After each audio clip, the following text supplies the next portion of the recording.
लेकिन उन दोनों को एक ऐसे शौक की लत लग गई जिसने उन्हें पहुंचा दिया सलाखों के पीछे। जी हां, गाढ़ी कमाई पर हाथ साफ करने में वो माहिर थे। साइबर के जरिए चंद मिनटों में बड़ी ही आसानी से रकम को निकाल लेना उनका पेशा था। लेकिन कहते हैं ना, 100 सुनार की एक लोहार की। उनके साथ भी वही हुआ। वो चढ़ गए पुलिस के हत्थे।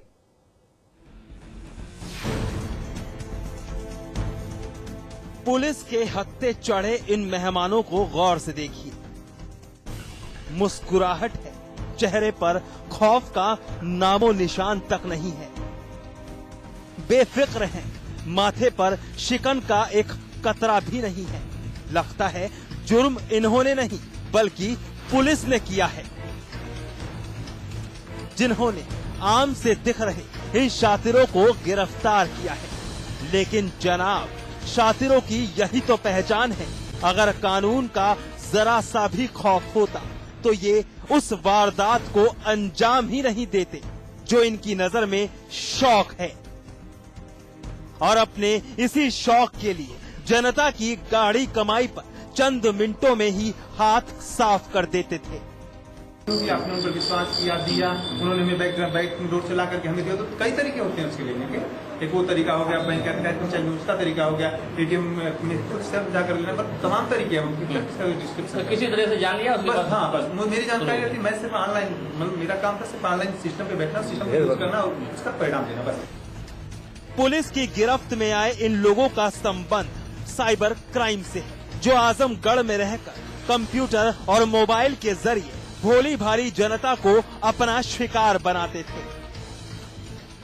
अब दोनों शातिर पुलिस गिरफ्त में हैं। इन शातिरों में से एक का नाम विजय कुमार मिश्रा है। विजय पढ़ा लिखा है और एमटेक की पढ़ाई भी कर रहा है। आर्थिक तौर पर मजबूत भी है। बावजूद इसके गुनाह के रास्ते पर चलने का इसने मन बनाया, क्योंकि मेहनत कश लोगों के पैसे पर हाथ साफ करना इसका शौक था। और इस शौक को ये अपने दूसरे साथी वीरेंद्र चौहान के साथ मिलकर अंजाम दिया करता था। एक और बेखौफ होकर ये वारदात को अंजाम देते थे। दूसरी ओर लोगों का जीना मुहाल हो गया था। लोगों की ओर से थाने में तहरीर पर तहरीर दर्ज करवाई जा रही थी, लेकिन ये इतने चालाक थे कि पुलिस के हत्थे चढ़ ही नहीं पा रहे थे। मुझे ठीक है, पकड़िए, अपने यहाँ 1 महीने बैठाए रहे, अपने यहाँ 1 महीने बैठाए रहे। ये क्राइम बंद होने वाला नहीं है, क्योंकि आप ये समझ नहीं मैं मास्टर माइंड हूँ या मैं ही हूँ सर्विस सर्वर। तो ठीक है, आपको ये सर्टिफाई होना तो बैठाए रहे, मैं आपके पास बैठूंगा। ये क्राइम अगर सोच रहे हैं कि नहीं बंद हो जाएगा, मैंने सबको पकड़ लिया जो बंद कर देगा, ऐसा कुछ नहीं, वो चलता रहेगा। क्योंकि आप आपकी जानकारी में, हमारी जानकारी में गिरोह तो हमारा था नहीं, क्योंकि हमने सिंगल आपको केसन नहीं हमें इससे बना, नहीं हमारे ऑक्यूपेशन है और मैं इससे वो शौकिया कर। हालांकि जब पानी सिर से गुजर गया तो पुलिस ने इन्हें धर दबोचने के लिए रणनीति बनाई। पुलिस की मेहनत रंग लाई। उन्होंने विजय को रोडवेज इलाके के बवाली मोड़ के पास से दबोच लिया। साथ ही इनके पास से बाइक और 3 मोबाइल फोन भी जब्त किए हैं। पुलिस की माने तो विजय कोलकाता में एमटेक का स्टूडेंट है। इसने अब तक 30 लाख रुपए साइबर क्राइम के जरिए बैंक खातों से उड़ाए हैं।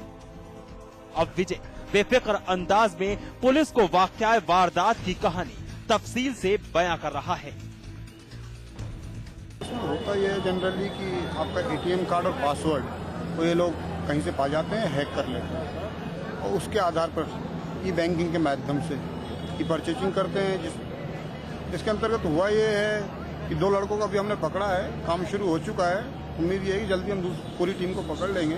इसमें विजय मिश्रा बड़सारी के हैं और दूसरे वीरेंद्र चौहान। बहरहाल पुलिस ने मुस्तैदी दिखाते हुए विजय समेत 2 लोगों को गिरफ्तार कर लिया। साथ ही ये जानने की कोशिश में लगी है इनके अपराध में और भी लोग तो शामिल नहीं हैं। हालांकि आज के वक्त में साइबर क्राइम रोकना इतना आसान नहीं है, लेकिन बूंद बूंद से ही घड़ा भरता है। इन लोगों की गिरफ्तारी से कुछ हद तक साइबर क्राइम पर रोक तो जरूर लगेगी ही। राजीव कुमार, आजमगढ़ समाचार प्लस।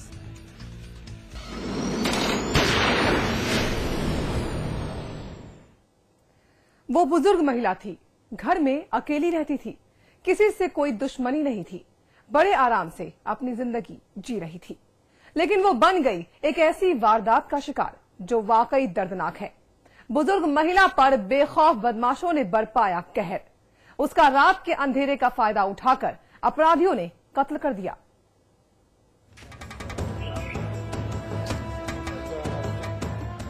मेरठ के शास्त्री नगर इलाके में हड़कंप मचा हुआ है। इस घर के बाहर पुलिस की मौजूदगी इस बात की गवाह है कि घर में किसी अनहोनी ने दस्तक दी है। कोई है जो उस वारदात का शिकार बनी है, जिसकी उम्मीद शायद ही किसी ने की होगी। जी हां, घर में एक बुजुर्ग महिला की लाश है। महिला का नाम फूलवती है। फूलवती शास्त्री नगर के सेक्टर 6 में अकेली रहती थी। उसकी किसी से कोई दुश्मनी नहीं थी।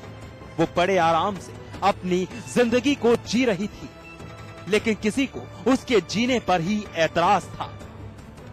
जी हां, फूलवती की हत्या कर दी गई। इस बुजुर्ग महिला का शव संदिग्ध परिस्थितियों में घर के एक कमरे में पड़ा मिला है।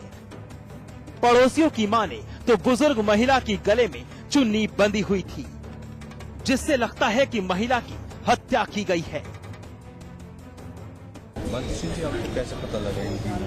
वो फोन गया जी यहाँ से पड़ोसियों का या पुलिस वालों ने करा, जो भी है। फोन किस टाइम किया था? फोन को गया 8:30 बजे करीब। किस पोजीशन में मिली आपको? वो फ्रिज के पास पड़ी थी जी, बॉडी गले में चुन्नी लिपटी भी थी।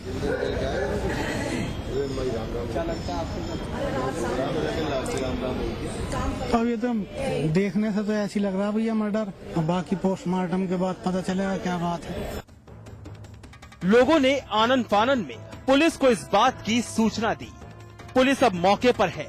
वो वारदात से जुड़ी हर कड़ी को खंगालने में लगी है, ताकि कातिलों के गिरेबां तक उसके हाथ पहुंच सके, जिन्होंने बेरहमी के साथ इस बुजुर्ग महिला की हत्या कर दी। बहरहाल पुलिस ने फूलवती के शव को कब्जे में लेकर पोस्टमार्टम के लिए भेज दिया है और आगे की जांच में जुट गई है। अब ये तो आने वाला वक्त ही बताएगा कि फूलवती के कातिलों को पुलिस ढूंढने में कामयाब होती है या फिर नहीं। अब्दुल कादिर, मेरठ, समाचार प्लस।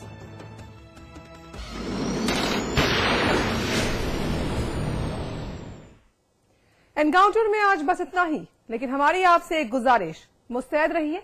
जुर्म की हर उस दस्तक को सुनिए जो कभी भी आपकी दहलीज पर दस्तक दे सकती है। नमस्कार।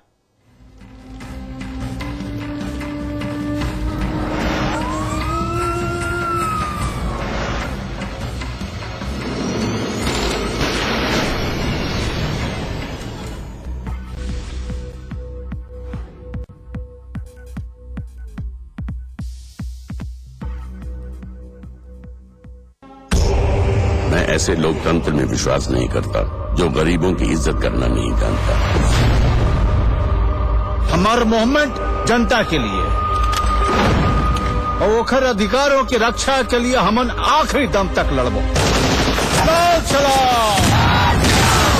तुम्हें मिले थे ना गोवर्धन पहाड़ उठाने वाले, और तो कोई सुना है नहीं पुलिस डिपार्टमेंट में। मैं मानता हूं कि गलती हुई है हमसे। सरकार ने भी ध्यान नहीं दिया आप पर और आपके साथ अन्याय भी हुआ। लाल सलाम। 60 सालों ले ये लोग धोखा देते, मीठी बातें सुना के झूठे वादे करते हैं, थोड़ी की मिठाई खिला के आपका खून चूसते। सरकार चाहती है, देश चाहता है कि आप उसके विकास से जुड़े। अरे मत भूलना कॉमरेड, ये लुटेरी सरकार की पुलिस जो भी बंदूक की नोक पर सत्ता हासिल करेगा, वो फिर राज कैसी ताकत से करेगा, ये आपको सोचना चाहिए। ये सारा नाटक हमारी जमीन छीन के हमको बेदखल करने के लिए।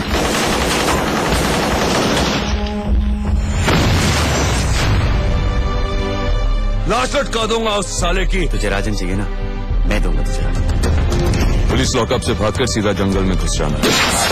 रात को पुलिस वाले जंगल में तेरा पीछा नहीं करेंगे। नाम क्या है? कबीर। पूरा बता, कबीर का। पुलिस वाले हो क्या? पुलिस वाला तो तय है, हमें मालूम है कि तय एसपी आदिल खान के आदमी है। हमें भी मालूम है कि तू माधुरी दीक्षित है।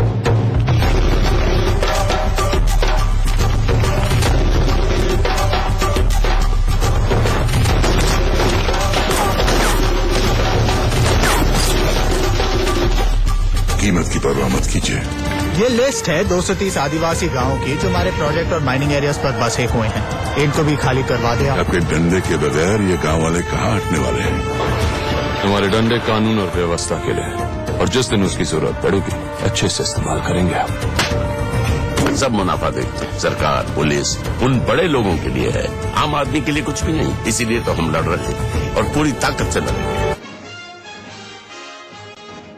तृणमूल के समर्थन वापस लेने के बाद मुलायम और मायावती पर टिकी सबकी निगाहें। क्या फिर यूपीए सरकार का बेड़ा पार लगाएंगे मुलायम और माया? ममता बनर्जी ने किया यूपीए सरकार से समर्थन वापस लेने का ऐलान। शुक्रवार को इस्तीफा देंगे तृणमूल कोटे के सभी 6 मंत्री। ममता के फैसले पर बीजेपी की प्रतिक्रिया। कहा, यूपीए सरकार की उल्टी गिनती शुरू, अस्थिर हो चुकी है यूपीए सरकार। सपा महासचिव रामगोपाल यादव ने भी किया कांग्रेस पर हमला। कांग्रेस के काम करने का तरीका सही नहीं, कांग्रेस के तौर तरीके से क्षुब्ध होकर ममता ने उठाया कदम। यूपी में मौत की बारिश। गोरखपुर में 7, सुल्तानपुर में 3 और वाराणसी में 2 समेत कुल 24 लोगों की मौत। कच्चे मकानों में रहने वालों में दहशत। 2 अक्टूबर तक गुटखे पर बैन लगाई यूपी सरकार। इलाहाबाद हाईकोर्ट ने यूपी सरकार को दिए आदेश। 12 और 13 अक्टूबर को लखनऊ में होंगे राष्ट्रपति Pranab Mukherjee. King George medical college में आयोजित कार्यक्रम में करेंगे शिरकत। हकीकत में बदला आजम खान का ड्रीम प्रोजेक्ट। रामपुर में मुख्यमंत्री अखिलेश ने किया जौहर यूनिवर्सिटी का उद्घाटन। डिफॉल्टरों और बिजली चोरी करने वालों को सबक सिखाएगा बिजली विभाग। घर के बाहर काले पेंट से बनाए जाएंगे निशान। और T20 वर्ल्ड कप के पहले मैच में श्रीलंका ने बनाए 182 रन, जिम्बाब्वे को 183 रन का टारगेट।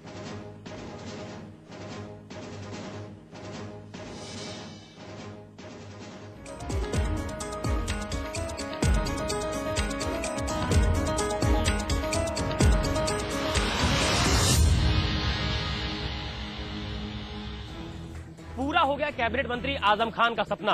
सूबे के मुख्यमंत्री अखिलेश यादव ने मौलाना मोहम्मद अली जौहर विश्वविद्यालय का उद्घाटन किया। इस मौके पर अखिलेश यादव समेत सरकार के तकरीबन 36 मंत्री मौजूद रहे। कैबिनेट मंत्री आजम खान के ड्रीम प्रोजेक्ट मौलाना मोहम्मद अली जौहर विश्वविद्यालय का उद्घाटन मुख्यमंत्री अखिलेश यादव ने किया। मुख्यमंत्री ने इस मौके पर कहा कि जौहर विश्वविद्यालय को शुरू करने में खासी परेशानियों का सामना करना पड़ा। सीएम ने यह भी कहा कि आजम खान ने इस विश्वविद्यालय से जुड़े सभी तथ्यों से सरकार को अवगत कराया, जिससे सरकार को कठिनाइयों के बावजूद विश्वविद्यालय शुरू करने में कामयाबी मिली। मुख्यमंत्री ने यह भी कहा कि भविष्य में जौहर विश्वविद्यालय को हर संभव मदद दी जाएगी। अखिलेश यादव ने साफ किया कि रामपुर के लोग आज काफी खुश हैं और वो चाहते हैं कि विश्वविद्यालय में नए जमाने की पढ़ाई हो। इस मौके पर सपा मुखिया मुलायम सिंह यादव ने साफ किया कि ये विश्वविद्यालय सभी का है और साथ ही आजम खान से कहा कि वो मेडिकल कॉलेज का प्रस्ताव बनाकर उत्तर प्रदेश सरकार को भेजें। सपा सुप्रीमो मुलायम सिंह यादव ने साफ किया है कि इस विश्वविद्यालय को खुलने का श्रेय आजम खान को जाता है। साथ ही ये भी कहा कि आने वाले दिनों में मौलाना मोहम्मद अली जौहर विश्वविद्यालय अपनी अलग पहचान बनाएगा। साल 2008 में मुंबई पर हुए आतंकी हमलों के दोषी आमिर अजमल कसाब ने राष्ट्रपति प्रणब मुखर्जी के पास दया याचिका भेजी है। कसाब की ये याचिका पहले महाराष्ट्र के राज्यपाल के पास भेजी जाएगी और वहां से इसे राष्ट्रपति भवन भेज दिया जाएगा। हालांकि इससे पहले पूर्व गृह मंत्री पी चिदम्बरम ने कहा था कि राष्ट्रपति के पास कसाब से पहले 39 लोगों का माफी पत्र पंक्ति में है। इस लिहाज से कसाब का माफीनामा राष्ट्रपति के समक्ष काफी बाद में आएगा। ऐसे में कई राजनीतिक और सामाजिक संगठनों ने कसाब को जल्द से जल्द फांसी पर लटकाने की मांग की है। अजमल आमिर कसाब 2008 में मुंबई में हुए सिलसिलेवार हमलों का जिंदा बचा एकमात्र हमलावर है। मुंबई में 26 नवंबर 2008 को हुए हमलों के दौरान गिरफ्तार हुए आतंकी आमिर अजमल कसाब को पहले बॉम्बे हाई कोर्ट ने और फिर सुप्रीम कोर्ट ने फांसी की सजा सुनाई है। भ्रष्टाचार के खिलाफ आंदोलन करने वाले मशहूर समाजसेवी अन्ना हजारे ने आज पहली बार माना है कि आंदोलन में 2 फाड़ हो चुका है। अन्ना हजारे ने आज पुणे में मीडिया के सामने इस बात को कबूल किया कि आंदोलन के 2 हिस्से हो चुके हैं। केजरीवाल और अन्ना में मतभेद की खबरें काफी समय से आ रही थीं, लेकिन अन्ना ने आज पहली बार माना है कि आंदोलन 2 हिस्सों में बढ़ चुका है।